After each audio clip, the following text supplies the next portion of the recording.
The story takes place in the turbulent Dream Beast continent. Half of it is ruled by giant dream beasts, living in their nest called the chaotic Dream Beast realm. The other half belongs to humans, where civilization has grown. Here, everything from dream beasts becomes a resource, letting people live almost dreamlike lives. We then meet a silver-haired boy getting punched. His name is Hertz, our main character. Bullies beat him up for keeping food to himself instead of sharing. He argued it was for his adventure and refused to hand it over. One bully stepped on his head, calling him stubborn, and ordered the others to keep hitting him. Hertz clawed the ground in anger. He threw dirt into their eyes, blinding them. Then he punched the bully who stepped on him, shouting that there was nothing wrong with wanting an adventure. He told them they had no right to laugh at him.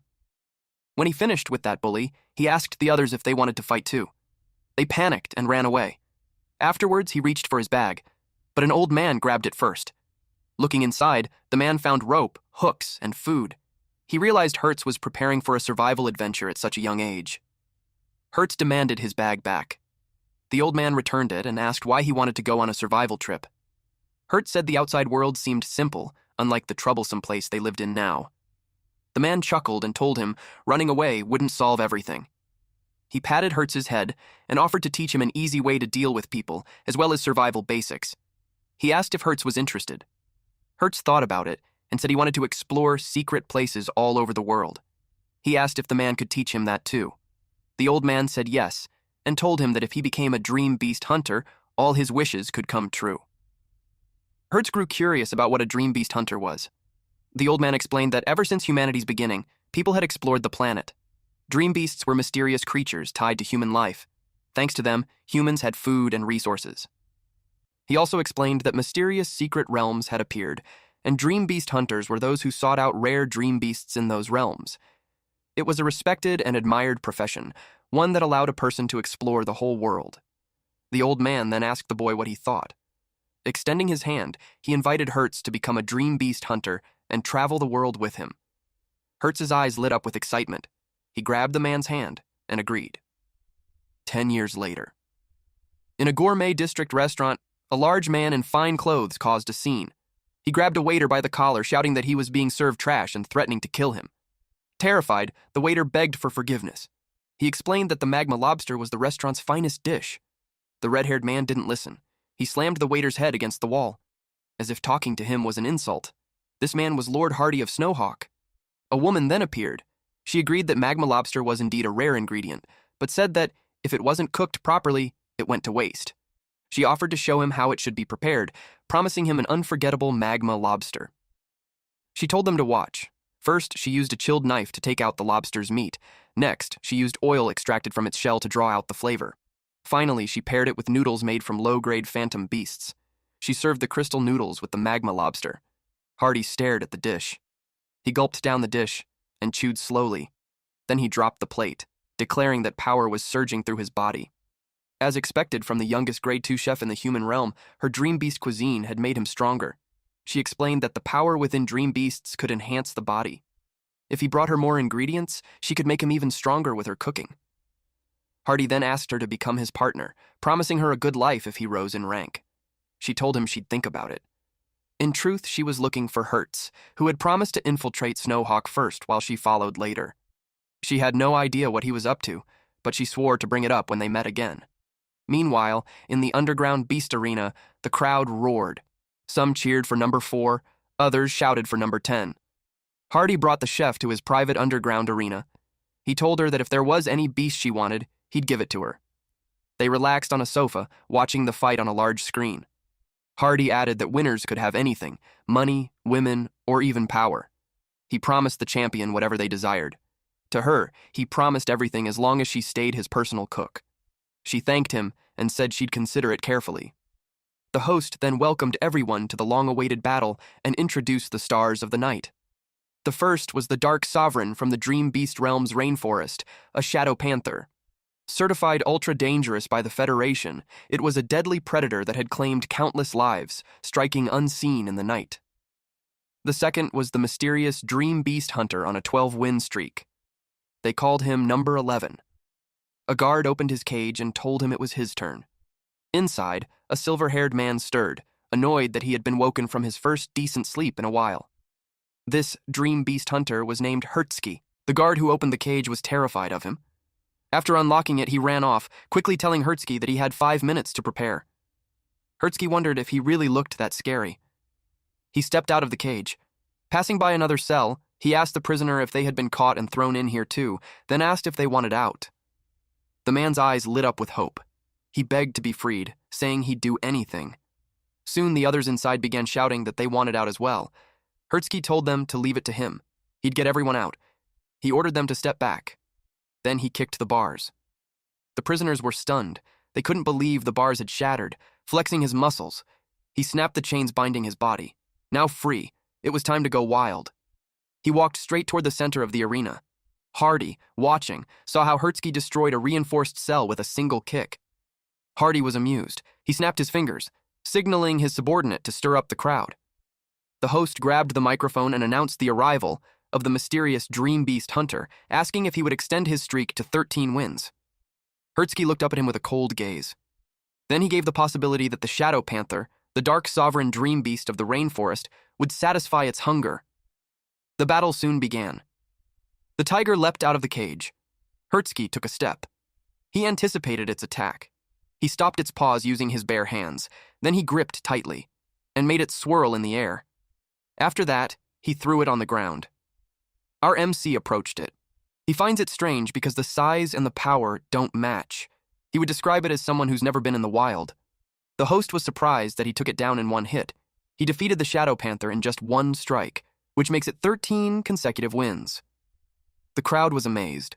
Hardy finds him interesting and ordered to open the window because he wanted to talk to him. The female then offered to prepare a meal for him. She promised to make something to suit his palate. And then left. She was annoyed and surprised that Hertz infiltrated the underground beast arena. She knew the place would get chaotic, so she decided to gather evidence while she could. Hardy was impressed with his 13 consecutive wins. Then he offered to make him his subordinate. Because of that, he promised to get him out of there. Hertz replied that he couldn't ask for more. Then he informed him that he actually doesn't want to get out. He had one thing to say to them. Hardy asked what it was. He jumped on the floor where the host was. Then he grabbed the mic. Hertz shouted into the mic that the Federation banned underground beast arenas and that using rare dream beasts in private fights was forbidden. He declared that everything happening there was illegal. He said this place shouldn't even exist. The crowd only laughed at him, calling him crazy. That enraged Hardy. He ordered his men to release the Beast Kings and turn Hertz into minced meat. The gates rose, and the host froze in fear. Hertz handed back the mic and told the host to keep doing his job. From the gates came the ultra-dangerous black bear, the eight-eyed ape, and a quagga. Ferocious creatures feared even in the dream beast realm. No challenger had ever survived against them. Hertz smirked at the host's explanation. Then he stepped down into the arena. The host shouted about how amazing it was for him to return to the field. Everyone wondered how he would take on 3 Beast Kings at once. The gamblers in the crowd grew anxious. They didn't want their golden goose to die. The black bear saw him first. It charged. Hertz seized the chance, ran up to its arm, and struck. His blow made the black bear stagger into the eight-eyed ape. The ape grew furious. It turned on the bear. Hertz took his chance and ran. The gigantic ape leapt and tackled the black bear to the ground. Now Hertz faced his next opponent, the quagga, a rare and ferocious beast, rarely seen. He cracked his fists and grinned. This is going to be wild. Hertz declared that rare dream beasts belonged in sanctuaries. He asked the quagga why it was there, serving humans and killing for them. The host praised Hertz's skill, reminding the crowd that he had already forced a double knockout earlier. Now, facing the ferocious quagga, everyone waited to see what would happen. The quagga charged. Its strike shattered the ground. Then it bit down. Number 11, Hertz, was swallowed in a single gulp. The host shouted in shock, calling the quagga a terrifying beast king. The crowd groaned in disappointment. They thought Hertz had some hidden trump card, but instead it seemed over too soon. They complained, saying it was lame and nothing like the dazzling moves from earlier. But then the host noticed something. He announced that number 11 hadn't lost yet. Hertz was still alive, clinging to the quagga's hair. The crowd erupted in cheers, excited that he was living up to their hopes. To them, he was more than just an average fighter. But Hertz knew it was only because of their bets. He ignored their noise and focused on the quagga. He kicked its face. Then he clenched his fist and unleashed a devastating punch. The blow sent the quagga crashing into the ground. The impact split the floor. The Beast King lay unconscious, a massive bump swelling on its forehead. Just a few seconds later, the eight-eyed ape lunged at Hertz. He immediately grabbed the quagga and used it as a shield. Glancing around, he saw the black bear already down, most likely beaten by the ape earlier. The ape swung another punch. Hertz caught its arm, realizing Hardy was getting bored. He hoisted the ape up and hurled it in Hardy's direction. Hardy's men panicked and shouted for him to run, but Hardy just stood there, irritated that raising this scum was a waste. The ape smashed through the wall. Hardy's eyes burned with fury. He seized the ape, roaring that he had been quiet for too long, and people had forgotten how terrifying he truly was. He asked Hertz if he had any idea how he managed to build an underground arena of this size. Then, he flung the ape back at him. Hertz leapt backward, dodging it with ease. A grin spread on his face. Hardy was finally showing his true self. Hardy shouted at the guards, demanding to know what they were doing. They poured out of the gates and surrounded Hertz. The crowd roared in excitement, recognizing Hardy's legendary battle unit. Rumor said every single one of them was monstrously strong. Hardy vowed to kill Hertz, claiming his ignorance would be his downfall. Hertz, deep inside, only saw them as a nuisance. Then, out of nowhere, someone smashed a guard with a brick. The men Hertz had freed rushed in to help him. He hadn't expected it. They told him that by freeing them, he had given them a new life. They asked him to leave the guards to them. As the riot spread, the crowd panicked and fled the arena. Many mocked Hardy, saying he couldn't even control his own slaves, yet called himself the king of the underground. To them, the place was no longer safe. Hardy roared that he wanted them all dead. Hertz replied that they should at least go out with a bang. He charged forward and slammed his fist into Hardy's chest. Hardy didn't even flinch. Instead, he grinned. Then kneed Hertz hard in the stomach. Blood burst from Hertz's mouth as he flew into the wall.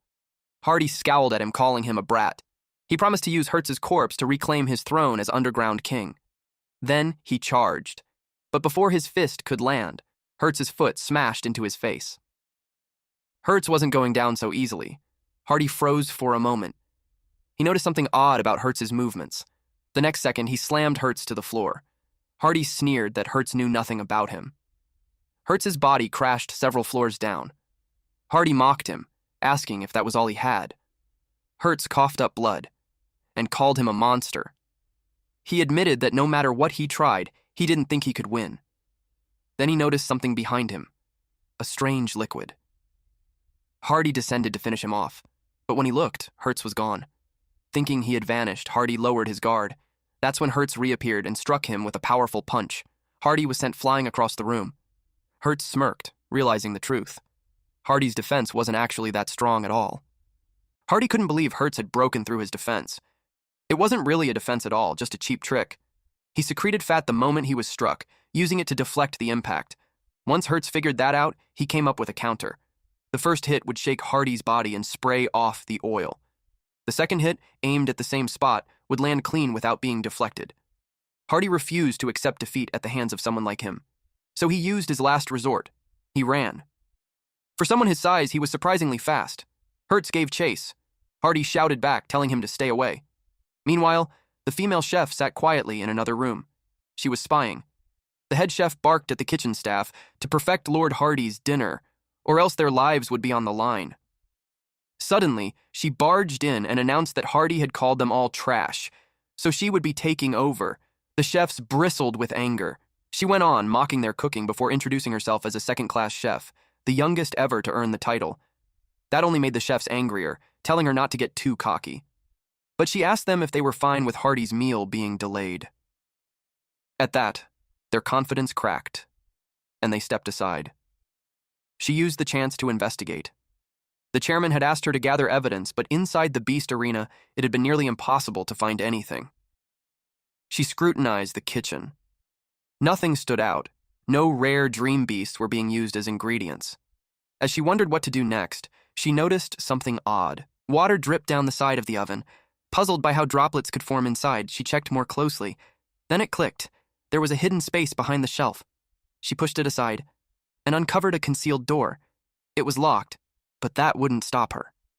She picked the lock easily. surprised they used such an old, flimsy mechanism. What were they hiding behind something so poorly guarded? Inside, she froze.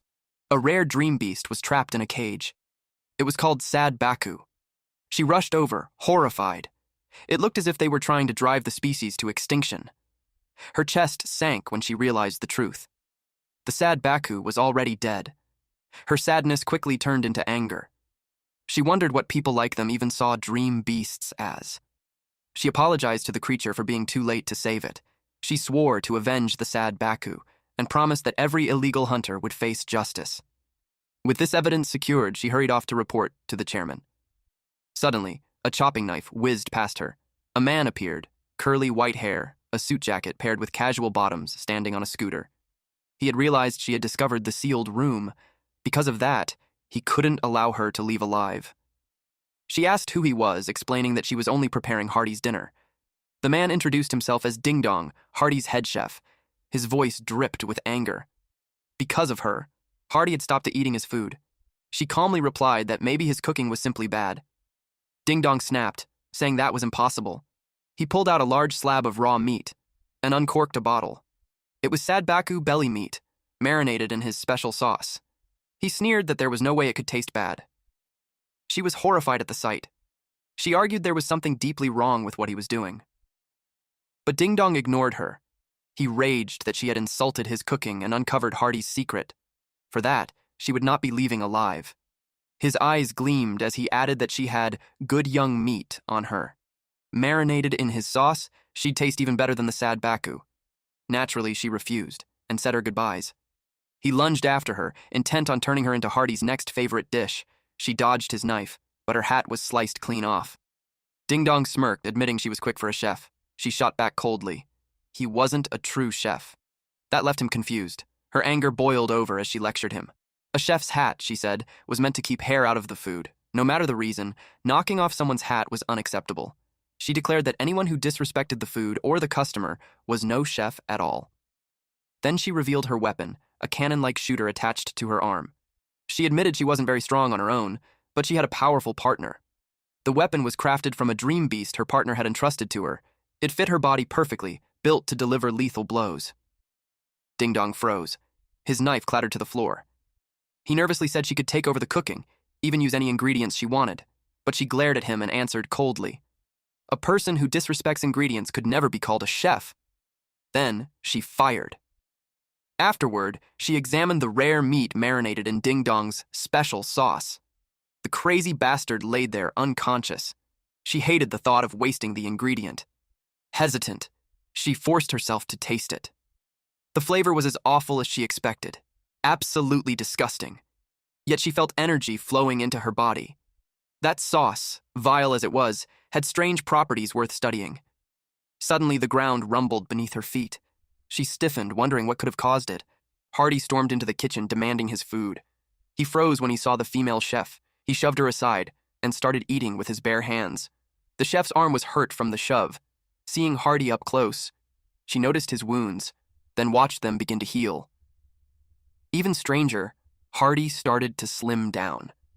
She couldn't make sense of it.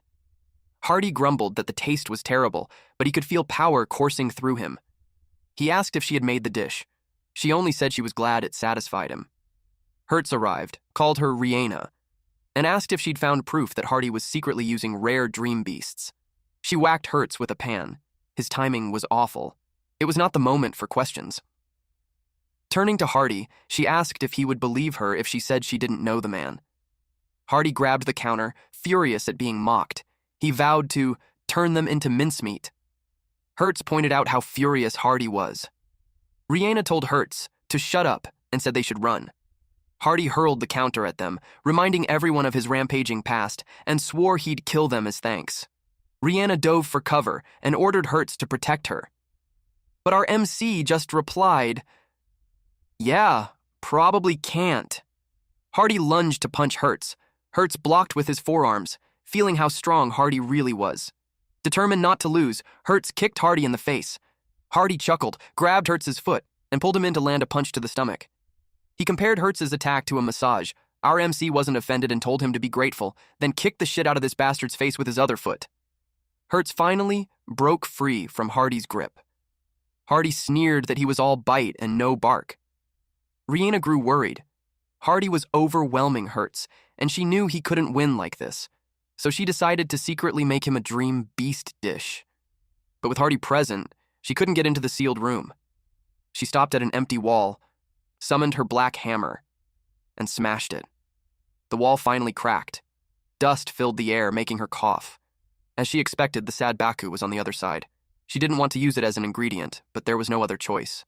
To her, the least she could do was make sure its death wasn't in vain, and she promised again to avenge it. She asked the beast to lend her its strength. Then she began to cook. She sliced the meat into thin cuts, seared them quickly over high heat, seasoned them with her special blend, and strained it. The dish was finally ready. Meanwhile, Hertz was thrown outside. He muttered that Hardy might be rotten, but he was still a former champion. Still, Hertz couldn't afford to lose here. Then a smell reached him. It made his mouth water. The aroma alone gave him energy. Rihanna appeared holding out the dish she had prepared. She hoped it would give him the strength to end Hardy in a single punch. Rihanna hurled the bottle toward Hertz, but someone else caught it. It was Hardy. Both of them knew that was bad. Hardy sniffed it, then decided to drink it himself. He downed the entire bottle, only to vomit it out immediately. It was freaking spicy. He screamed for water. Rihanna admitted she had expected this, so she'd spiked it with ultra-spicy chili peppers. Then she tossed the real one. This time, Hertz caught it. He uncorked the bottle and drank it in one go. After swallowing, he exclaimed how good it was. It was pure, concentrated meat juice, lighter even than vegetables. Hertz said it felt like all restraints had broken, like he was chasing after true freedom. In short, it was delicious beyond words. His muscles swelled, his dream power surged, climbing to stage 2. Now it was time to pay Hardy back for everything. Hardy chugged down water. He shouted in frustration, saying he had worked himself to the bone, yet his dream power still wouldn't rise to level 2. Why did Hertz get to achieve it so easily? Rihanna calmly noted that it was expected of the chairman's student to already be at level 2 at his age. Dream power had 3 stages. Level 1 gave a tough, unyielding body. At level 2, the body glowed gold and became dozens of times stronger than level 1. As for level 3, that was the stuff of legends. Hardy, unwilling to let go of everything he had built, hurled the water container at Hertz. Hertz crushed it barehanded. He told Hardy he didn't understand what hard work meant. Hardy hadn't fought in 10 years. He had sat back and watched from the sidelines, and none of that could be called working hard. Hardy snapped back that he could never level up, so he had no choice but to sink this low. He insisted Hertz would never understand. Hertz replied with something his master once said: dream power was a miraculous force. Someone who abandoned their dreams would never have a future. Then he asked Hardy, what was his dream? The question stunned him. A memory surfaced. He and his friend had once reached the border between the human realm and the dream beast realm, a place called Mammy Highlands. His friend was thrilled. Their shared dream was about to come true. Hardy's hands trembled as he called his friend's name, Vian. Then Hardy told him that this was as far as he would go. Vian was shocked. They had promised to find the rarest dream beast in the world and prove wrong all those who had looked down on them. But Hardy said the reason people looked down on them wasn't because they were weak. It was because they were born poor, with no backing. No matter what they did, no one would care. Even if they succeeded to others, they would still be losers. Vian argued that they didn't need anyone's approval. Exploring the world itself was amazing enough, but Hardy had had enough. To him, a dream was meaningless if it didn't bring success. Money and power. That was the only path forward. Vian felt sad watching him walk away. He didn't know if Hardy's path was right, but he was still determined to reach the top. He vowed to enter the dream beast realm and stand at its peak. That was how he would prove his worth. In truth, Hardy had chosen the path of power and money because he lacked the courage to step into the dream beast realm. Still, he was glad to have had a friend like Vian. He had rooted for Vian to carry their dreams for both of them. Back in the present, Hardy wept. He had given up everything and let himself be consumed by power and greed. He claimed it was the same for everyone, that no matter how hard someone without connections struggled, it would all be pointless. If that was the case, then he would rather chase power and cling to it with everything he had. Hertz answered that dream. Power was miraculous. Hardy would never level up because he had stopped believing in miracles. No amount of money or fine food could change that. Hardy shouted at him to shut up. He hurled fireballs, roaring that once Hertz was dead, being level 2 would mean nothing. Hertz sprinted, dodging the blasts. He ducked behind a boulder, but the fireballs melted right through it. He was shocked. Hardy was much stronger now than he had been only a minute ago. Hardy laughed, thanking him for helping unlock his strength. Then he unleashed a barrage of attacks, promising a grand cremation. That's when he noticed Rihanna sneaking away. Rihanna told him not to mind her. He nearly forgot about her, but since she knew his secret, there was no way he could let her live. Hardy hurled a fireball straight at her. She called for Kuro's help and summoned a black shield, but the flames melted right through it. She braced herself, praying Hertz would save her, and just in time, Hertz grabbed her and pulled her away. When she opened her eyes, he saw Hertz's face. She blushed. Then immediately strangled him for being late. Hardy, irritated, blasted more fire at them and shouted for them to stop flirting. Hertz didn't move. Rihanna panicked, urging him to dodge, but he calmly told her it would be fine. She demanded to know what he was doing. Without warning, Hertz tossed her into the air. She screamed curses at him as she tumbled far away. He muttered that he'd make it up to her later. Now his focus was fully on Hardy. In a single step, Hertz closed the distance between them. Hardy was stunned that he had slipped past the flames so easily. Hertz revealed that Biggie was not the only one who had gained new strength during their fight. "Our MC has a new move, Blast." He drove his fist into Hardy's gut. It was a destructive impact that sent vibrations through Hardy's fat, tearing into his organs. Hardy admitted the blow landed, but smirked that he had one last secret. He beckoned Hertz closer, saying he'd reveal it. Hertz grew suspicious. It had to be a trap. Suddenly, something shot toward him. Steel slammed shut around his body. He cursed himself for falling for it. Hardy laughed, calling him an idiot. This was his turf. Of course there would be traps. He boasted that the cage was made from the bones of a swamp serpent. Not even a level 2 could break free. Hertz told Hardy to give up. Rihanna had already called the guard corps, and they would arrive any minute to seize the evidence. It wasn't too late if he surrendered. But Hardy only laughed. He knew no backup was coming. A sudden explosion thundered from a few blocks away. Hardy revealed he had planted bombs all around the Beast Arena. He was determined to kill everyone who knew his secret. Once Hertz was dead, no one would be left to expose his crimes. Hertz cursed at him and shouted he wouldn't let him get away. Summoning his strength, Hertz lifted the cage up from the ground. Even he was shocked. The floor beneath had been just ordinary stone. Hardy realized the contractors had cut corners during construction. Snarling, he launched fire and screamed for Hertz to die, but Hertz taunted him, saying that single flaw had broken his unbreakable cage. Hardy cursed him in rage. Then Hardy smirked, pointing out that Hertz might be able to defend himself, but not his little partner. At that moment, Rihanna was drifting on a balloon. Hardy fired at her first. Hertz leapt high, dragging the cage with him. He swung it beneath him and used it as a shield. The clash sent him crashing back down. Smoke filled the air, making them cough. When the dust cleared, Hertz was relieved to see Rihanna safe, though their position was more than a little awkward, with him holding her tightly in his legs. He asked if she was okay. Rihanna shot back sarcastically, "How am I okay?"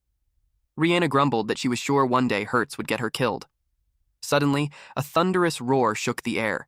A green tiger burst out and landed on a rooftop. It exhaled, its breath spreading across a wide area like a storm front. Rihanna's eyes widened. She recognized the beast. It was a tempest tiger, a creature that controlled storms. Hertz added that it was Biss's friend. Engines rumbled as several military trucks sped onto the scene. They have finally arrived. Hardy's face twisted in shock. He couldn't believe the beast was still alive. Hertz explained that he had told Biss about the arena ages ago. Biss must have pieced everything together and come to drag Hardy to his downfall. Hardy roared that as long as he lived, he would return. He swore he would never forget this and would come for revenge. He tried to flee, but Hertz stepped in his way. Hardy snarled at him. Hertz admitted he couldn't win outright, but he could stall him long enough. Hardy had committed too many crimes. It was time for him to pay. Hardy lashed out with furious attacks, but Hertz slipped away from each strike, even while carrying the cage. Desperate, Hardy tried bribing him, offering money, fame, women, everything, but Hertz refused to yield. He would never surrender for such empty things. The car screeched to a stop. Armed men spilled out, rushing forward and surrounding Hardy. The commander gave the order to fire. A net shot out, wrapping tightly around him. Hardy immediately realized he was in trouble. He struggled, trying to tear it apart. But to his shock, his hands bled against the threads. The commander told him to give up. The net was woven from the silk of a dream beast known as the silkworm, tougher than steel. Not even a giant dream beast could break free. This man is Biss, leader of the Guard Corps' gourmet unit. Rihanna stepped forward and reported that a sad Baku was inside, serving as evidence. Biss listened. The commander announced his charges: operating an underground beast arena, human trafficking, and the private use of rare dream beasts. A warrant was already in place for his arrest. Hardy screamed that it wasn't over, that once he escaped, he'd kill them all. After Hardy was taken away, Hertz called out to Biss, asking him to get him out of the cage. Rihanna said it was good he was locked up. That would keep Hertz quiet. Biss unsheathed his sword in answer. With a single slash, the cage shattered into pieces. Hertz was finally free. Biss praised them both, saying their infiltration of the arena had been a success.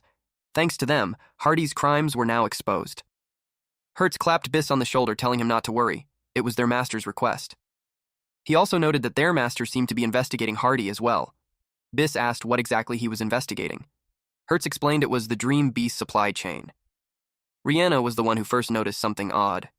While cooking, she realized the scent of the Dream Beast kept getting weaker and weaker. The ingredients didn't deliver their full effect. Their master had instructed them to dig deeper. Hertz followed the trail of food, which led him to Hardy. But the more he looked into it, the stranger it became. Rihanna cut in, confirming that Hardy had indeed acquired a large number of rare dream beasts in the past few months. But those dream beasts were far weaker than normal ones, so weak they could only fool clueless buyers in underground arenas. Aside from the sad Baku, all of them were fakes, and worse, Hardy wasn't even selling them. He was consuming them himself. So the question remained, where had those ingredients come from? It was as if they appeared out of thin air. Hertz asked if Hardy had connections. Biss said they'd been looking, but so far had no intel on who was supplying the beasts. However, he added there were two strange pieces of information that might be linked. Hertz asked about it. Biss explained that 6 months ago, the peace in the gourmet town was suddenly shattered. A ton of thugs just vanished. They went to investigate immediately, but the scene was a mess and there were beast claw marks everywhere. Hertz asked if it was a beast. He replied yes, because the analysis confirmed they belonged to a dream beast. They found remnants of some seriously powerful dream power. Hertz asked if the walls of Gourmet Town were breached and thugs were taken out by a dream beast. It's what Biss thinks, so he went to check on the steel ramparts that were built to keep dream beasts out, but they were completely untouched. Hertz also thinks it was strange. He was in a deep thought while they waited for his insights. He thought long and hard, but he got nothing. He complained that his brain was about to explode. Because of that, Rihanna called him an idiot. Someone then called Hardy. It was Rihanna. She acted cute and assumed that he knew the inside story. Being a prideful man, he got offended and asked her who she thinks he is. He told her that even if he knew, there's no way he'd tell her. He was surprised, though, because Biss pointed his sword at him while telling him not to waste their time. He asked him what he's planning to do and told him that if he kills him without an interrogation, it would be a violation of federal law. Biss replied that he doesn't have to say anything and he wouldn't break the law either. He was caught off guard as the Tempest Tiger approached. Biss subtly threatened him that being attacked by a dream beast during capture would be an unavoidable accident. He asked Hardy if that was right. He had no choice but to talk. He narrated that there was a day when he was sleeping and his window suddenly opened. A man in black clothes was standing there. The man told him he'd give him rare dream beasts, but he warned him not to tell a soul. The man killed Hardy's men in an instant and left him seriously injured. He had no choice but to do as he said. Biss asked what the man's goal was. He had no idea, because other than telling him to eat the dream beasts and use them in the beast arena, he didn't say anything else. Biss inquired on how the dream beasts were delivered. The man instructed him to collect them in the sewer. When he saw the mountain of rare dream beasts piled up, he knew he had no choice but to obey. There's no way he could stand up to someone who could take down that many rare dream beasts. Biss ordered his men to take him away. Hertz expressed that the more he finds out, the less he understands. He asked what the connection was. Biss explained that a guy appeared 6 months ago. He wouldn't say he came out of nowhere, but he did come out of the sewer. The guy was originally a normal guy, but along with dream power, he had an extraordinary talent for gambling and built an entertainment empire. And with the money he earned from gambling, he started a loan shark business. That guy might be their breakthrough. Hertz asked the guy's name. He revealed it was a Gray, in another setting, at a casino. Several games were simultaneously played. The waitress wore a bunny suit. Someone then uttered, "Unbelievable," while staring at someone. Another person thinks the same. The man in question simply sipped his wine. Eventually, they concluded that the person in front of them wasn't a human. Instead, he's a god. It was the owner of the nightless castle, a Gray. He went all in. The person in front of him got overwhelmed. So, he asked him if he's not afraid of losing. It made a Gray laugh out loud. The idea of that was so funny to him. Then he became serious. He replied that the moment he sat down there, losing became an impossibility. He urged him to hurry up. The person in front of him was prideful and didn't want to lose either. He decided to cheat with his dream power, but to his surprise, his hand got shot. A Gray threw a card on his hand and cut his flesh. Then he told him that intentionally changing the roll of the dice was forbidden. That's common sense in gambling den. He ultimately broke the rules. Someone came and asked a Gray if he figured out the roll only by sound. It was our MC, and he challenged him for a game. A Gray looked suspicious. He asked if he's aware of what they're betting there. He showed him a scorpion dream beast, then a snake dream beast, and lastly, a spider dream beast. Those were the dream beasts that carry deadly poison. Once eaten, they stimulate the human body, and there's a certain chance one would acquire dream power. Though, there's also a chance that one would die. But if a professional chef prepares it, the mortality rate goes down a bit.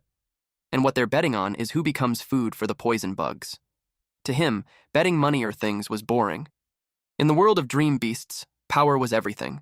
And there, he could obtain that power. So if he could beat him at that table, his chef will put his heart and soul into making a poison bug dish.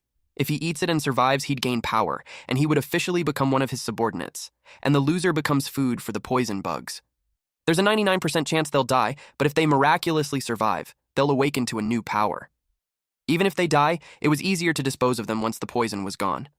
And when one person dies, the next person's odds of gaining power goes up. So, it's a win-win. Hertz simplified it to satisfying people's ambitions to get stronger by using the poison bugs. Then he cursed at him. A Gray stated that he's not breaking any laws. Then he asked him if he's in. If not, he should just get out. Hertz expressed that he was in. Then he sat down. He clarified that he's not interested in betting power. Instead, he would tell him about the power he got when he came out of that sewer. Then he asked him if he's in. A Gray took that as a challenge, then he expressed that he couldn't stand a guy like him. He told him that people like him won't stand a chance against him in gambling. Then he let him choose the game. Hertz chose poker. He called a red-haired girl in a bunny suit and closed the deal.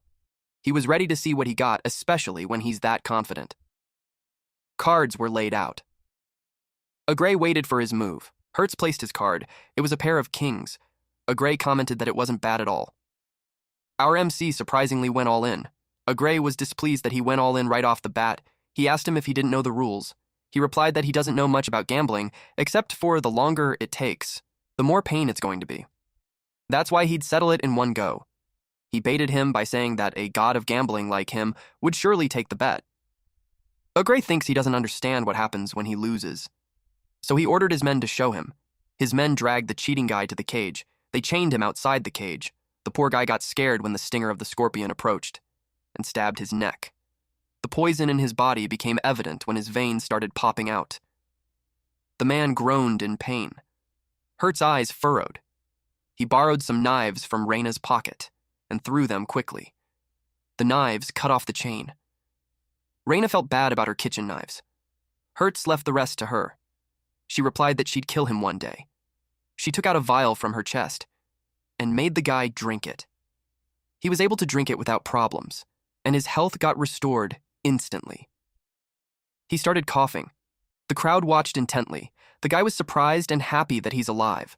Hertz revealed that it was a concentrate made from the broth of the rare dream beast, the sad Baku, which neutralizes most poison. What's more is that it can even draw out a human's latent life potential. All they had to do was use up the dream beast's poison. Then Hertz turned to a Gray, saying that the poison's gone and the man's alive and all those were within the rules. Agray agreed. But he commented that he's quite a spender for using such a rare item on nobody. He went all in too. Hertz had a pair of kings, and Agray had a pair of aces. The winner was Agray. The crowd called him a god. Since the match was over, he told Hertz to be quiet and be the good little prey that he was. He told him that he's pretty entertaining, and he'd be sure to pick out a nice burial spot for him. Hertz scratched his head, and he took out a chip saying that he had one left. Agray sneered, asking if he really planned to turn the tables with that. He told him to just give up and be eaten already. It would be easier that way. But our MC replied that he hadn't lost yet and dared Agray to bring it on. He had one pair 10s while Agray had one pair 8s. The winner was Hertz. Agray uttered that he let him win once out of pity. In the next round, Agray has 3 5s and Hertz has 3 6s. The winner was Hertz. In the next, Hertz had 3 kings, which made him win. But it wasn't over, he kept winning. The crowd realized that God was being cornered. Hertz commented that Lady Luck was on his side that day. Agray yelled that it was impossible for him to be better than he was. He claimed that he was cheating. Hertz asked who was really the one cheating. He pointed out how the gambling den was covered in webs of his dream power. A normal person wouldn't be able to tell, but with that, he can hear the thoughts of everyone in there and influence their emotions. The crowd was surprised, and they got angry after learning that Agray had a direct line to everyone's thoughts and actions. Basically, he wasn't a god of gambling, he's just manipulating everyone. Hertz branded him as the king of cheating. He thinks it was ridiculous. He claimed that he got where he was through his own skill. He claims that it was just baseless accusations. Hertz revealed that he purposely lost the first round just to figure out his method. After that, he used his own dream power to interfere with his senses so he couldn't gather information. That's the reason he lost. Since he claims it as baseless accusations, he challenged him to win. Agray immediately ordered the doors shut. His men held swords while guarding the doors, and they looked hungry for a fight. Hertz teased him by asking if he snapped because he hit a nerve. He replied that he just realized something. That if everyone there dies, his secret won't get out. He could imagine that the headline tomorrow would be a fire in there, and the story would be complete with him as the sole survivor. Reyna asked Hertz if he could really win. He revealed that he had no pair that time, and Agray just easily fell for his tricks. Reyna told him that it's not something he should be saying at the moment. Agray was furious and broke the table. He threw the cards while yelling that he'd kill them all. The cards flew like blades. Reyna hid behind Hertz. She saw him bleeding and asked if he's okay. Hertz told her to take care of the small fry since he can handle that guy easily. She's fine with that, so she made a stretching snake triple shot. She was determined not to let them interfere. The guards were down in a single hit. They yelled that they can't deal with it. Hertz realized that Agray hadn't trained his minions well enough. He replied that it doesn't matter and he'd kill him and the woman anyways. He evaded the punch. Then he threw cards at him. Hertz tried to evade it. Then he kicked him. He finds it strange that he dodged again. It was like he had been reading his move. Agray suggested that Hertz was starting to get affected. It was slowly but surely, and he still got plenty of cards. He made him realize that he might not have enough blood to spare. Hertz told him that his cards don't work on him anymore. Agray thought he was just acting tough, so he released more cards. It hit Hertz on the shoulder. Some of it scratched his arm. But he continued to rush forward. Agray noticed that he clamped the cards between his muscles and used them like armor to block his attacks. It was such a monstrous combat sense. In a single moment, Hertz had figured out how to counter. He knew he had to retreat. He thinks that as long as he's alive, he can rebuild the Nightless Castle someday. But he was caught off guard when he tapped his shoulder from behind. Hertz knew he just saw right through his attack. He asked him if he saw that coming too. It ended up with Agray being a bruised potato. Hertz asked Reyna if it was all over. She replied yes, and luckily, they were just all humans. She had them trapped in a net. Then she saw that he took some damage too, but he replied that he's fine. He claimed that it was just a scratch, then he hardened his muscles and the cards unexpectedly flew. Then he told Agray that he did some research on him, and he never had power like that before. He threatened him to tell him everything that happened, otherwise he'd slice his blood vessels one by one using those cards. Agray got scared and promised to tell him anything if he would spare him. He narrated that 6 months ago, he was a vagrant. Every day he was rummaging through trash cans looking for food. But one day, an amazing smell started wafting over. The moment he smelled it, he felt power surging through his body. He followed that smell, and it led him to the entrance of the sewer. It made him wonder why it would be coming from a place like that. but his body just moved on its own, so he went down into the sewer. And there he saw a sight he'll never forget for the rest of his life. Grease rats normally live off garbage. They're the lowest of the low among dream beasts. But at that moment, he learned how vicious they could be. They were using their teeth, claws, tails, anything to take down their enemies. Hertz asked why they would kill each other. He replied that they were fighting over something. He watched them and saw that it was because of a single drop of blood. They seemed to be afraid of that blood, but at the same time, their bodies were drawn by it. He was shocked. But that's when he realized that he was drawn to that blood too. He stepped on them and reached for it. He tried to drink it. He continued that the blood dripped into the sewer water. He still drank it and got out of there. Hertz asked him if it was the time he got the cards. He clarified if he's saying that his dream power awakened from a single drop of blood. He replied yes, and admitted that he never thought it would work out well. Hertz asked where he got the poison bugs. He replied that a guy in black robe gave them to him. He doesn't know anything more than that. Hertz thought about how it was a guy in a black robe again. Suddenly, Raina, who was near the scorpion's cage, called him. He asked what it was. She took out her knife and spin it. She chopped the claw.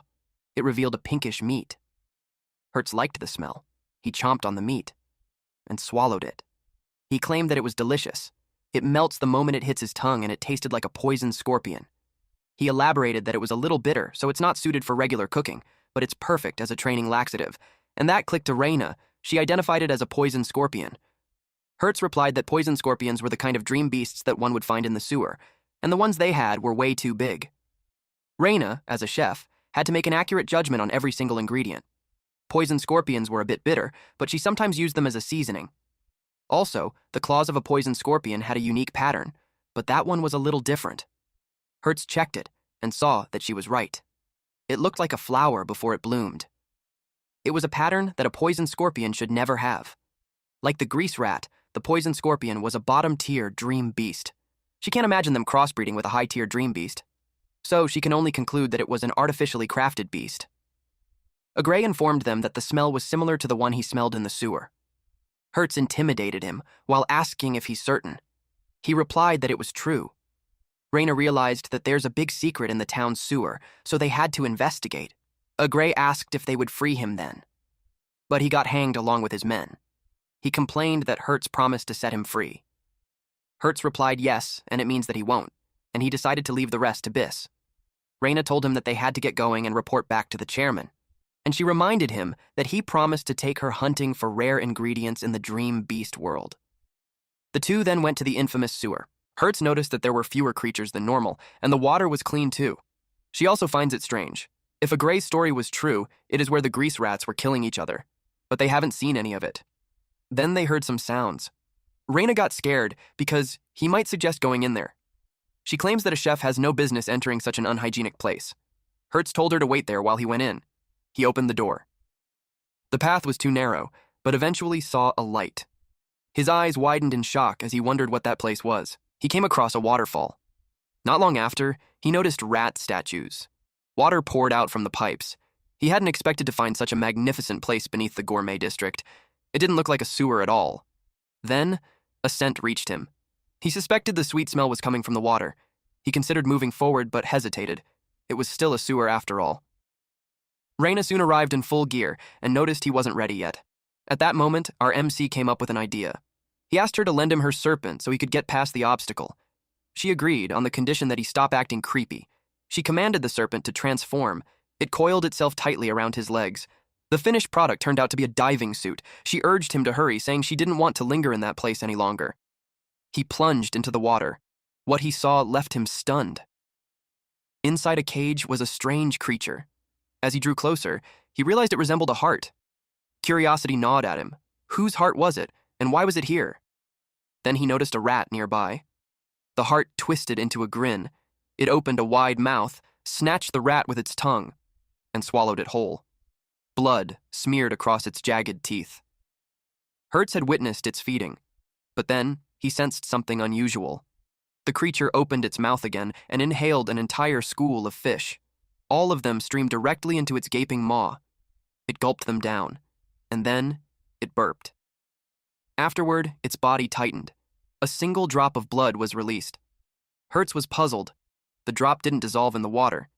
He considered bringing it back for analysis. He tried to catch it in a bottle, but instead it floated away. Rihanna was startled when it suddenly emerged from the water.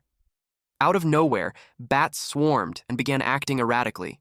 Numerous of them lunged at her. Bubbles rose from the water. Just as Hertz burst out and came to her rescue, he leapt to a different spot, then quickly asked if she was all right. She released her transformation. At once, she raised a barrier. It was just in time. The bats were diving at them again. Her serpents lashed out, striking back at the swarm. She told Hertz to leave the defense to her while he attacked with everything he had. He nodded and promised to finish it quickly. Then he noticed something unusual. The bats were going after the blood. One of them devoured it. Its wings thickened. It grew in size and began consuming the other bats. Rihanna was baffled by what was happening. They watched as the bat rammed into the others, devouring them one by one. Then it landed heavily on the statue, its gaze fixed on them next. Rihanna panicked when she saw how massive it had become. Hertz speculated it was either mutating by eating its own kind, or it was the blood's influence. He warned her not to lower her guard. Stepping out of the barrier, he caught its claws with his bare hands. He wanted to test just how much stronger it had become after consuming that blood. The bat slammed against the wall, and then collapsed to the ground. Hertz went to it.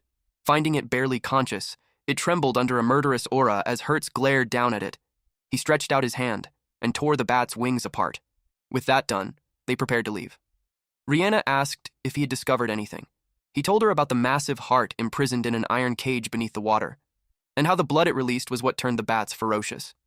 He also remarked that the giant bat from earlier seemed weak, much like the ones in Hardy's arena, large but hollow inside. For a moment, he considered taking the heart and embarking on a journey, but Rihanna suggested leaving the matter to the chairman. The thought of pushing more work onto their master made Hertz smile.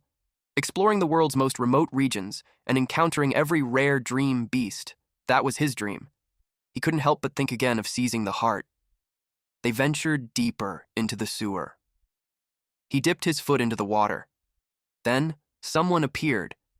Hertz thought their luck had run out. If the heart were taken, the entire plan would fall apart. The figure before him asked if he could simply pretend not to have seen anything and walk away. If not, it threatened to kill him. But Rihanna shot back, saying it wouldn't matter, because sooner or later, the truth would be uncovered.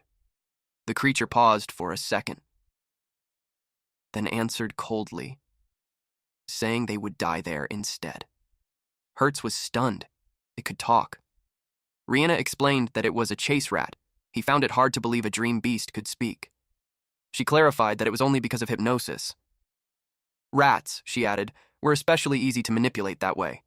From its behavior, she could tell it was standing guard. Hertz quickly realized its duty was to protect the heart. He demanded to know what that heart truly was. By then, the chase rat had finished warming up. It was ready to kill them. Hertz didn't flinch. To him, it was still just a rat. He went on the offensive. He threw a punch. The rat extended its hand. Its claws slashed at him. The blow sent him flying back the way he had come. He was shocked at its speed. Rihanna explained that hypnosis amplified both its strength and swiftness, but the technique came at a cost. It burned through its lifespan as it fought. She advised dragging the fight out. That way, its body would eventually collapse on its own.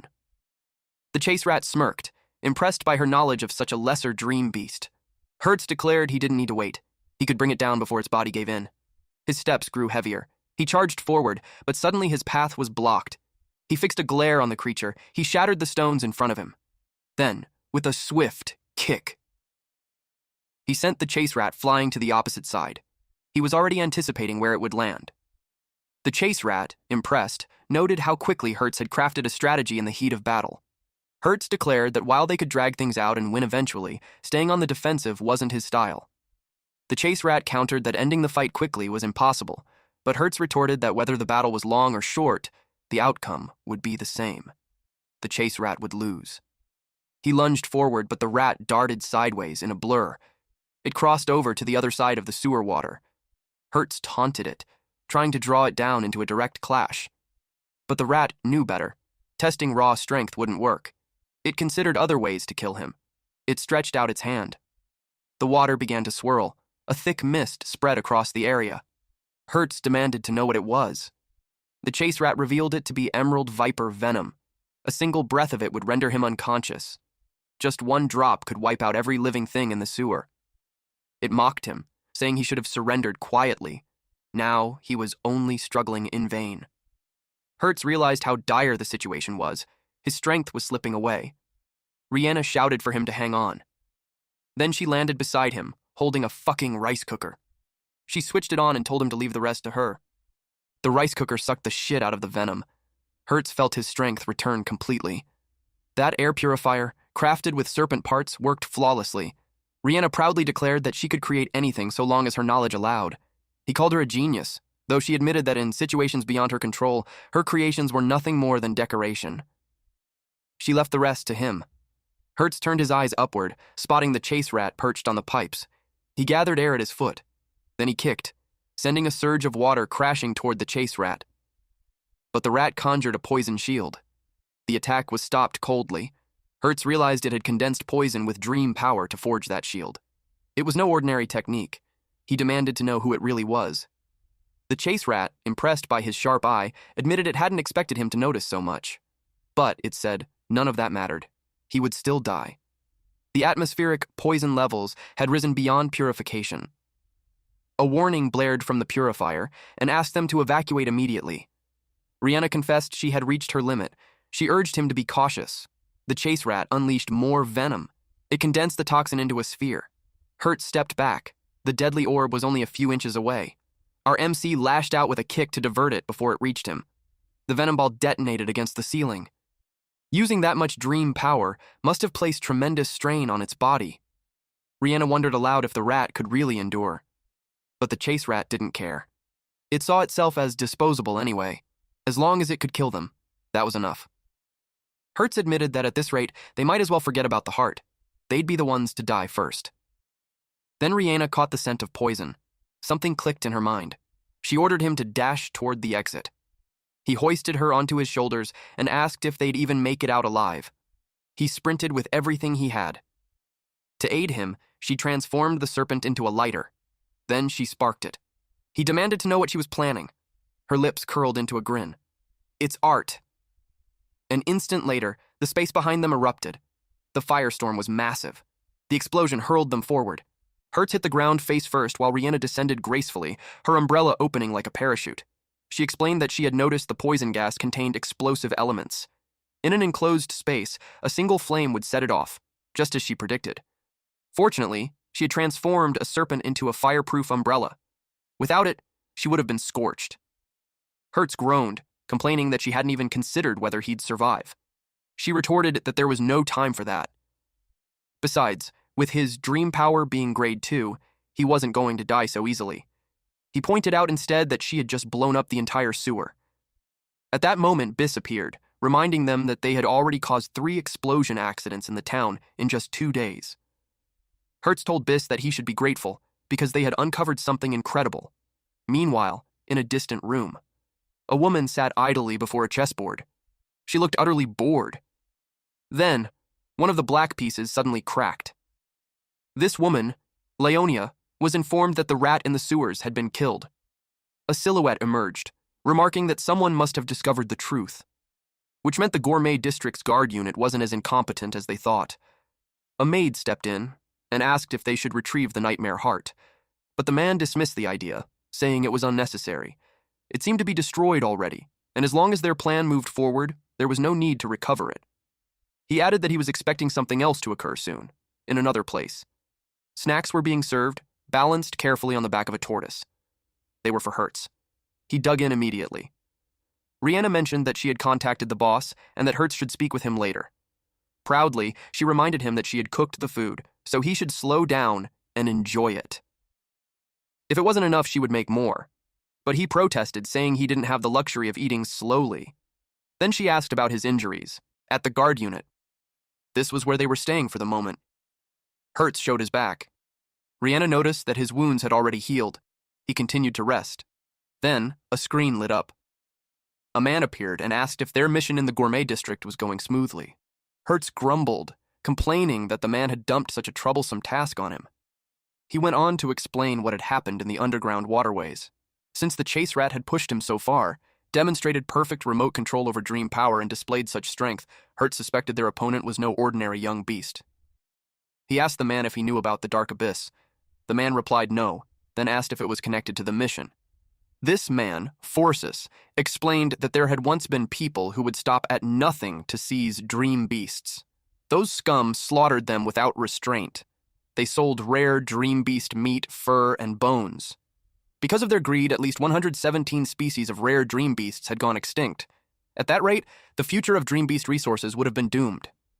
So, 100 years ago, the Federation boss at the time ordered him to lead warriors and crush the Dark Abyss. Hertz was stunned. If that was 100 years ago, just how old was Forsus now? Forsus, however, grew irritated and told him not to interrupt the story. He continued, saying the recent events felt eerily similar to the Dark Abyss. They had annihilated the Dark Abyss in that battle, but their leader had escaped. To this day, his whereabouts remained unknown. That brutal method of directly obtaining and exploiting dream beasts made him suspect the Dark Abyss had returned. Hertz let out a burp. He rubbed his stomach, which turned into an airport, by the way, saying he was full. Hertz concluded, explaining that even if the Dark Abyss had resurfaced, finding them would be difficult if they chose to remain hidden. Forsus wasn't certain, but he knew the matter was worth investigating. He also knew Hertz had his eyes on the Dream Beast realm. Then, our MC asked if Forsus truly wanted him to go. He answered yes. That response made the two of them visibly shocked. The Dream Beast realm lay at a volcanic lake, 1,500 meters above sea level. Within it lived dream beasts so rare that even among rare species, they stood apart. They projected themselves there virtually and saw a 6-winged crystal crab. Its glittering body was covered in jewels, and 6 wings stretched from its sides. Its meat was said to be incredibly fresh, while soup brewed from its jeweled shell was exquisite. Drinking it not only enhanced physical abilities, but could even extend one's lifespan. Yet this creature only molted once every 100 years, and this month marked that rare molting period. If the Dark Abyss had indeed returned, there was no way they would miss such an opportunity. Hertz, drooling, shouted that he wanted to eat it. Rihanna smacked him, telling him to control himself. Forsus asked if they would accept the mission.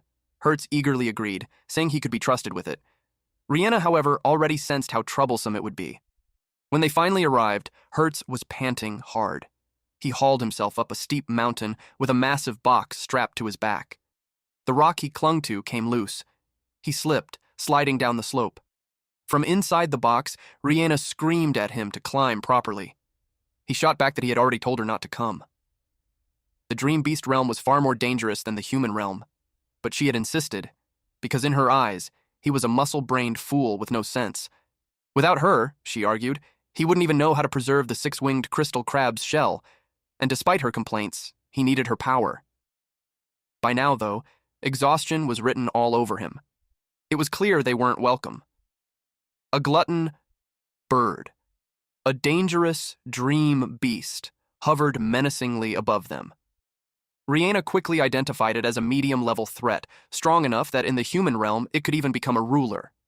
Their luck couldn't have been worse running into such a creature right after arriving. The bird struck first. She summoned her serpent. It transformed into a long whip. The whip lashed out, coiling tightly around the glutton bird. With a sharp pull, she dragged it down. It slammed into the ground with a heavy crash. Then Hertz stepped in. He struck a rock beside them. The boulder toppled. It came crashing down on the bird. The impact knocked it out cold. Both of them wore devilish grins as their eyes turned to the remaining prey. The glutton birds flew away crying. Rihanna felt relieved that they finally left. Hertz told her they should keep climbing. But then another bird appeared above them. Rihanna realized it was the boss. She knew this was trouble. She suggested going back to the human realm instead. Hertz disagreed. They were already halfway up, and he had a plan. The bird let out a loud shriek. Then it went straight for them. Just as it was about to grab them, Hertz let go. They fell. The bird pulled its claws out of the rocks. Hertz managed to grab its feathers. He was ready to act. They were now hanging on its side. Another glutton bird came toward them. With a devilish grin, he greeted it. Then he kicked it away, saying it wasn't welcome. The bird was knocked down. He climbed up to the top of the boss bird. He called Rihanna and told her to hold on tight. He grabbed a couple of the bird's feathers, Then he pulled hard, making the bird cry out in pain. It shrieked loudly, and it flew higher. Now it was under his control. He was actually enjoying it as he got used to riding it. The bird grew restless and tried to shake them off. Meanwhile, Rihanna was scared inside the box because it was shaking so much. Eventually, Hertz tried to calm the bird down by hitting its head. Now, it had a large bump on its head. Our MC reassured Rihanna, saying the bird was tamed and everything was fine, and they flew smoothly. The dream beasts were scattered in the vast fields. They continued to fly. The glutton bird did its job, while they enjoyed the scenery. They headed to the top of the volcano, and eventually landed. They got off safely. Rihanna asked why the glutton bird had stopped. He explained that it was too scared to go on. Apparently there's something incredible up there, but they were close enough so it was fine. He reminded the bird not to attack climbers on the cliff, randomly, because only people with guts came to the dream beast realm. Then the dream beast flew away. They knew that it was the kind that would cause a huge commotion in the human realm. But if it got scared, then the creature in there must have been really dangerous. Despite that, Hertz looked forward to the six-winged crystal. Rihanna punched him to knock some sense into him and remind him that their purpose is to gather information and not to eat nor fight. She claims that he's really a musclehead. She told him that the six-winged crystal occupies the volcanic lake, but it's not violent and just eats small fish and shrimp. It won't move from the bottom of the lake. That's why everyone came to think of the six-winged crystal crab as just a jewel. People noticed it, but if it doesn't move, they wouldn't really know that it's a giant crab. So she concluded that the glutton bird felt fear, but it wasn't because of the six-winged crystal crab. Hertz replied that whatever it was, he's ready to check it, in the forest. The two kept walking. They scanned their surroundings, but Rihanna failed to notice the pile of poop and stepped right on it. She grimaced in disgust while Hertz laughed and teased her. Suddenly, a low growl echoed around them. Its source had locked onto them. Hertz immediately sensed the danger. A black aura grew closer. A monster examined its territory. It was a high-level threat, a beginner-class dream beast known as the stubbed tiger. The beast continued moving until it spotted an intruder in its jungle. The two of them stood their ground. Hertz raised his voice and challenged it to a fight. Their eyes met, predator and man locked in a tense stare. But then, without warning, the stubbed tiger collapsed.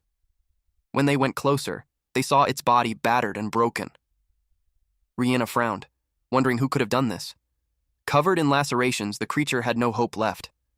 Rihanna speculated that it had dragged itself that far using only muscle contractions, until sheer fear of Hertz finished it off. Those wounds, they realized, had been inflicted by six-winged crystal crabs. Hertz frowned. He thought they were supposed to be peaceful dream beasts. Rihanna was just as puzzled. Then, once again, a thunderous noise echoed through the area. Rihanna guessed the six-winged crystal crab must be rampaging. They followed the sound toward a massive crater. Bones were scattered all around it, and what they saw stunned them. The six-winged crystal crab loomed before them. It had devoured every dream beast around the lake. Rihanna wondered aloud what kind of stomach it could possibly have. They realized it had to be defeated and taken back. If not, the entire ecosystem in the area would be wiped out. Hertz stepped forward. He struck its shell and immediately sensed something was wrong. There was no response. That made them question where the real body was. What they were looking at was only a discarded, molten shell. This was supposed to be the creature's weakest state. Rihanna concluded that the crab must be resting at the bottom of the lake. She suggested they search later, after she prepared him food. She pulled out a knife and began chopping at the crystal. When properly removed, the jewels of the six-winged crystal crab could be cooked into a rich, flavorful soup. But very few people knew that secret. What she made wasn't perfect. Still, she handed it to him. Hertz's eyes lit up. He was eager to taste it. Rihanna proudly declared that it was a dish only the most skilled cooks could prepare. This was the true ultimate crab soup. He was so excited that he couldn't even wait. But in their distraction, neither of them noticed the water level rising. Just as he started drinking the soup, a wave surged. It crashed over them, soaking them both. The water spread rapidly. Hertz grew tense. The six-winged crystal crab began to shimmer. Then it emerged, towering over them. They were stunned by its sheer size. Without hesitation, it lunged to attack. Hertz shoved Rihanna aside as the claw came down. The massive pincer swung toward him. He ducked at the last second, narrowly avoiding the blow. But he couldn't understand. Why was it only targeting him? Rihanna realized the truth. It was after the soup he held. Hertz demanded to know why, since the soup was only made from a discarded shell. The crab struck again, its claws slicing through the air. This time, it landed a hit on Hertz. Rihanna's chest tightened with worry. Something about its behavior felt wrong. Praying that Hertz was still safe, she slipped behind a tree, trying to think of what to do next. Hertz got eaten. When he's back to his senses, he was glad that the soup didn't spill. He looked around and found himself inside the discarded shell, but he could tell something was off. Surprisingly, the eye of the crab appeared. Then it tried to catch him with its claw through the narrow hole. He teased it that it can't reach him. But then he noticed that it had been careful when it could just crush the shell. It made him think that something was inside, so he decided to take a look. His eyes widened at what he saw. There was an egg. It was spawning season, so it was no wonder that it was violent. He gazed at the beautiful egg, awestruck by the thought that 6 winged crystal crabs would one day be born from it. Then he sensed something. He placed his hand on it and closed his eyes. He got connected to the 6-winged crystal crab. It conveyed that it felt a kinship with him, and that it was afraid of the outside world. He asked if there was a scary presence outside. Meanwhile, the 6-winged crystal crab stood near its discarded shell while a rat spied on them. The rat was amazed and thought that if it brought that back, the boss would be pleased. Rihanna watched from a distance, too. She was spooked when there's suddenly a splash in the water. He checked what it was. Then she saw the rat. It magnetized the 6-winged crystal crab. The 6-winged crystal crab moved towards it. The rat eventually got it. Rihanna couldn't believe that it did that to a 6-winged crystal crab of that size. Then, the rat destroyed its shell.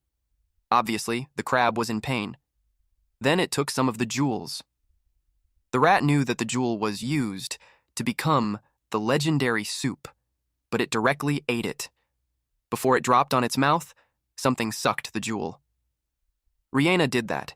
She didn't want to give the jewel to that rat. The rat was annoyed because it didn't have time to deal with her. It asked if she wanted to die that badly. Then it attacked her. She called Hertz to come out quickly while she braced herself. Suddenly something shoots out of the shell. Then it grabbed the rat's hand. It was Hertz. He fulfilled his promise of not letting anyone hurt his partner.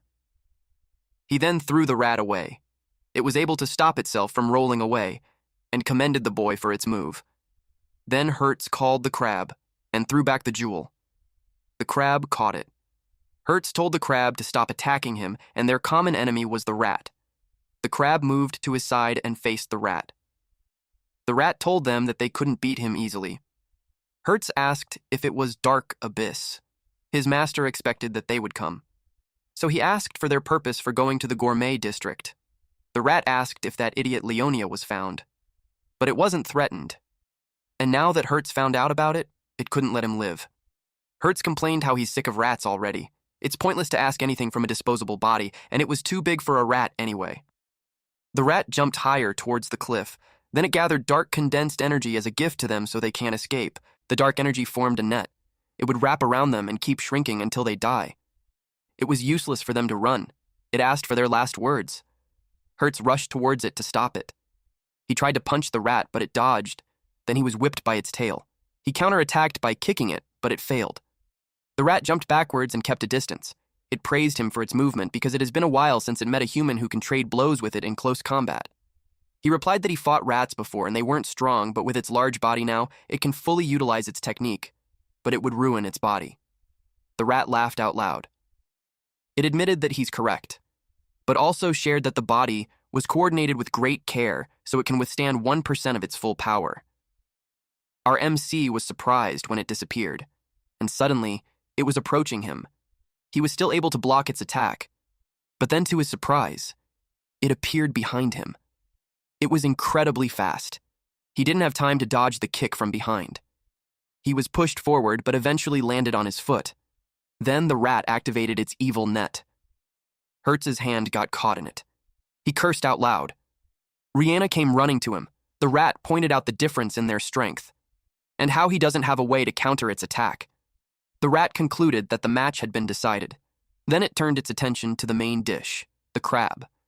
But Hertz grabbed its foot to stop it. The rat asked him if he wanted to be killed that badly, but he wouldn't just let this rat go. He used his power. The rat sensed the dream power to stoke fear. It figured out that he was trying to collapse the evil net. It was a great idea.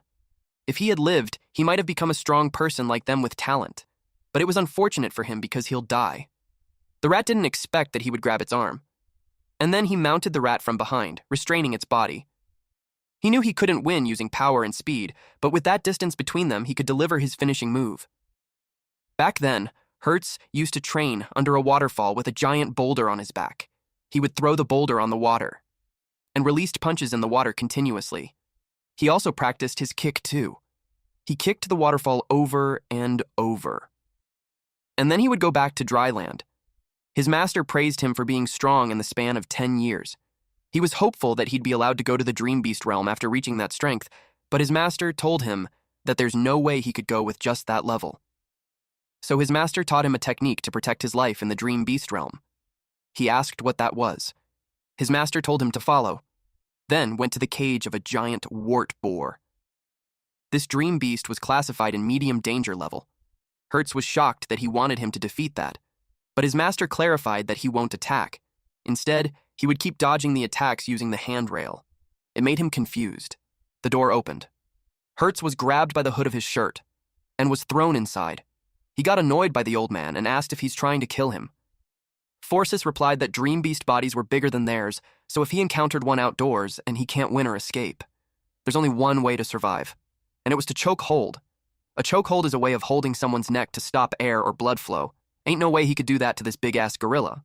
Forces told him that he can't learn methods to nullify enemy attack power without rotating the cage. He asked what he meant by that. He was confused when Forces approached the cage and lifted it. Then he instructed him to hold tight to the handrail, then dodge the Dream Beast's attacks. Hertz was hit. He screamed at the old man that he won't ever forgive him, so at the present moment. The rat was amused that he used a chokehold, but it thinks that he couldn't really seal his movements with something like that. It scoffed. It made some mist come out of the ground.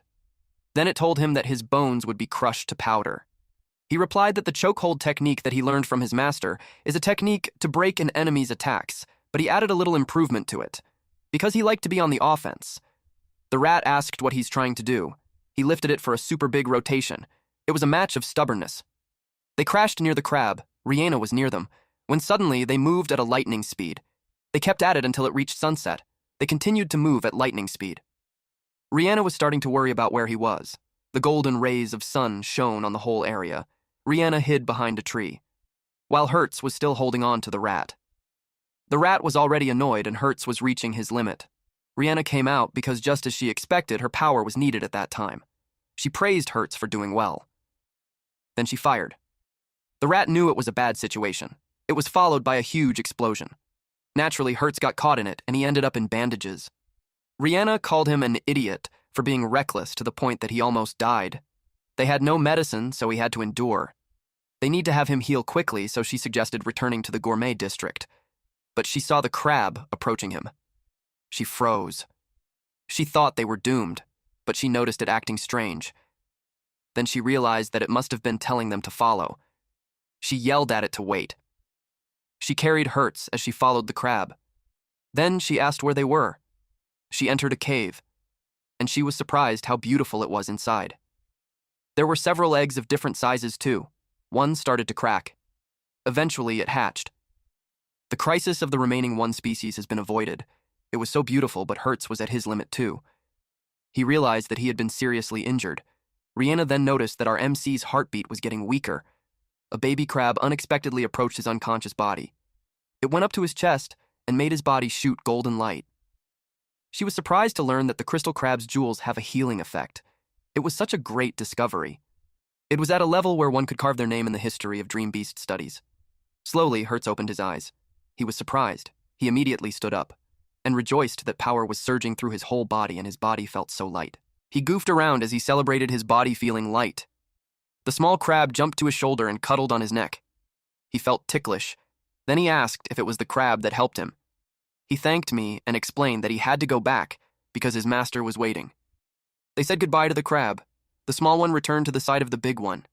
The big crab extended its claws. It gave them a piece of the shell.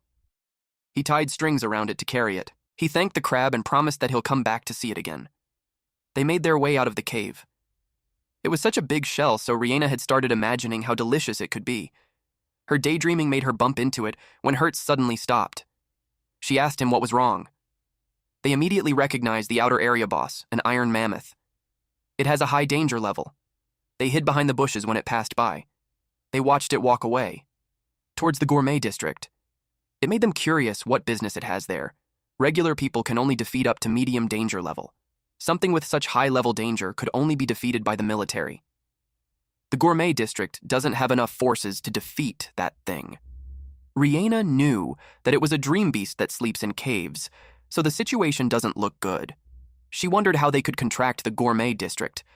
Hertz thinks that something must have happened in the gourmet district for the iron mammoth to wake up.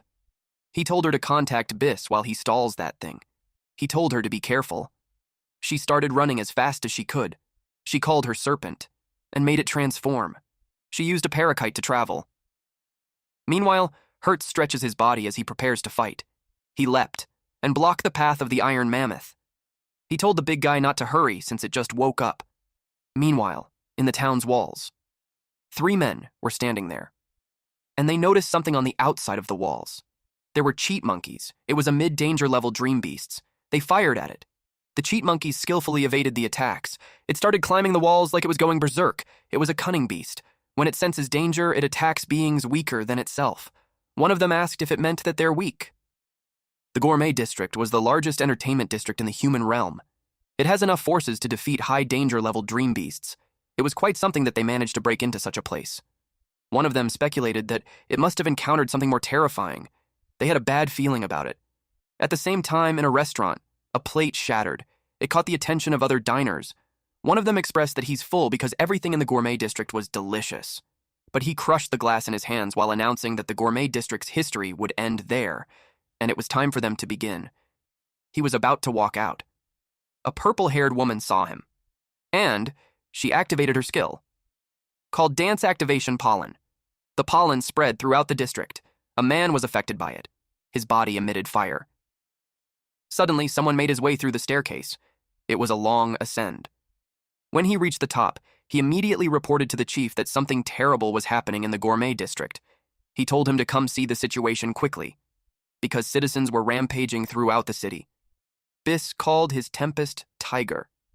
He ordered it to drag down all dream beasts that climbed the wall while he checked inside the castle. He gripped his sword tightly.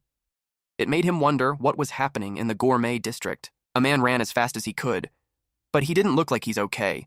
He then saw a woman in the alleyway. He grabbed a tin can and was about to hit her, but someone intervened. It was Biss. He struck the man that looked like a zombie. Biss lectured him that it's not good to raise a hand to the woman you love. Then he told the woman that he'd clean the place, so she better hurry to a safe place. The woman thanked him.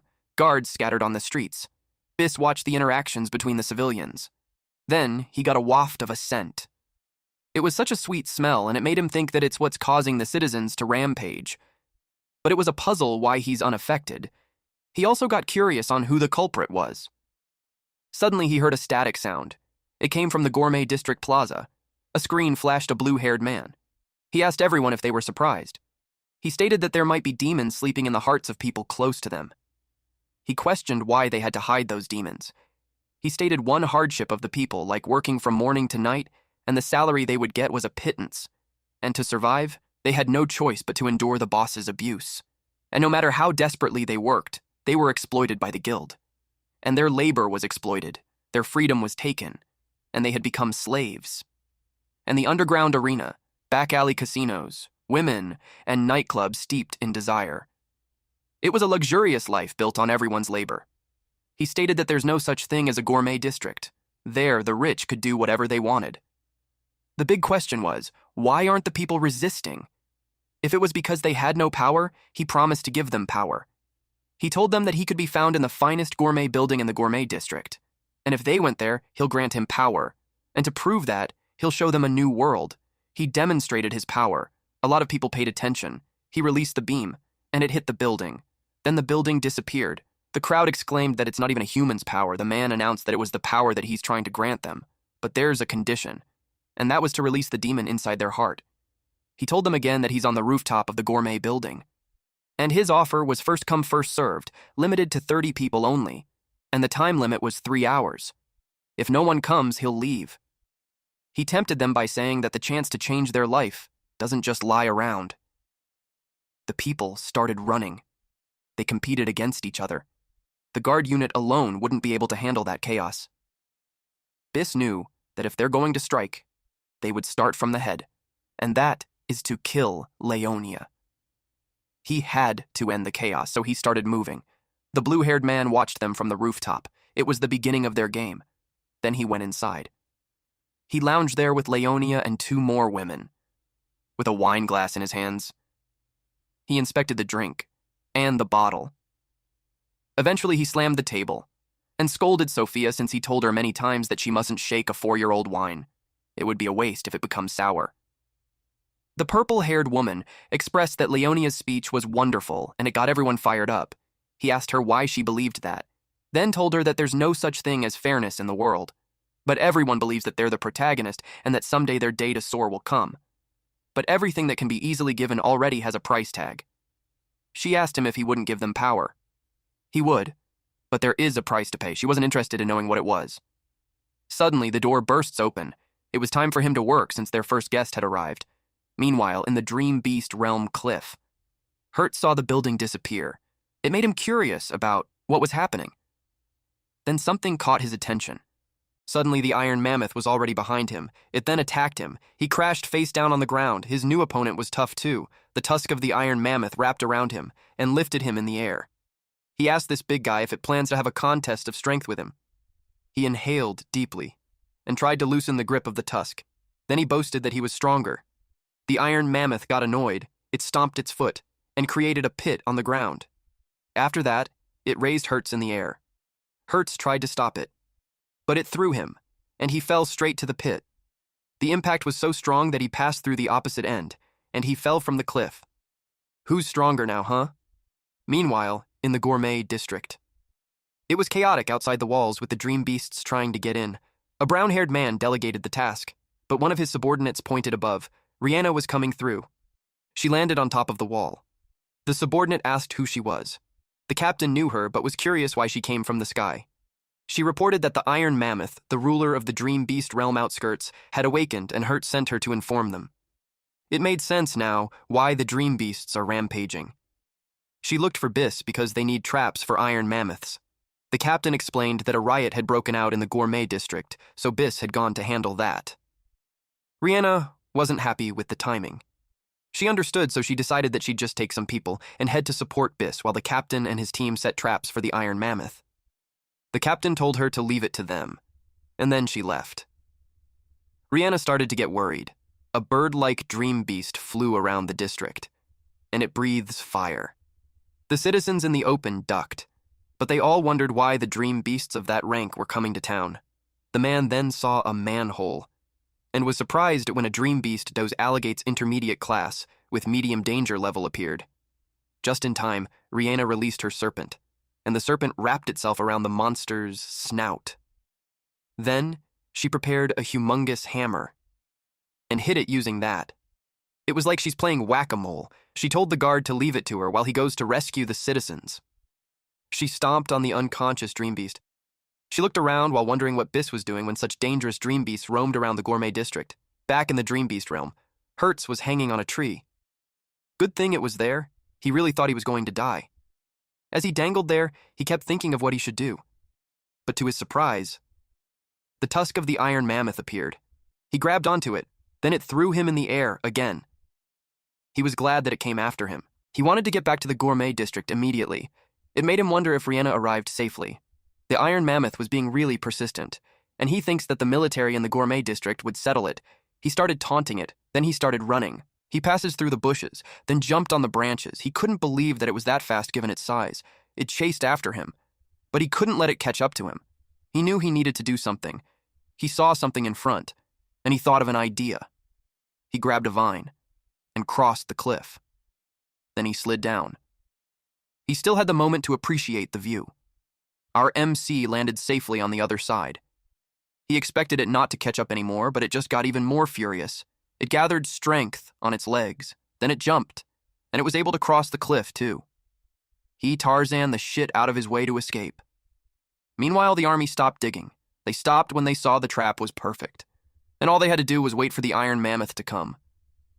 They really wanted to get it over quickly because the Dream Beast realm was terrifying. One might never know when or what kind of ferocious Dream Beast would show up. A guard saw something coming. It was Hertz. He graded his landing 990 points. The guard awkwardly asked him who he was. He introduced himself and informed them that he was the one who gave Rihanna the instructions. He asked if the trap was ready. They informed him that the traps were right under his feet. At that moment, he fell. They asked if he's alive. There was a puddle underneath him. The guards told him not to move because that was an iron box. They knew the Iron Mammoth wouldn't fall for traps like that. They also told him that there's a ton of traps set up, so if he moves, they'll activate. The slime wasn't poisonous, though, just sticky glue. He asked how he's going to get out. The guard threw him a rope. He grabbed onto it. They pulled him up. He reached the top and made it out. He apologized since he didn't expect a trap on the landing spot. Then they heard a sound. It terrified him. The Iron Mammoth had arrived. They all turned pale. He tried to tell it to wait, but it was furious. Its eyes were locked onto him. It jumped towards our MC, but it was caught off guard. The ground had shattered. Hertz's eyes bulged out from the impact. The ground where the Iron Mammoth stood started cracking. It completely caved in, and it fell inside. The guards could say that they had completed the mission. They approached the pit. All kinds of sounds were mixed together, and they got intrigued by what kind of mechanisms there were. They called out to Hertz if he's still alive.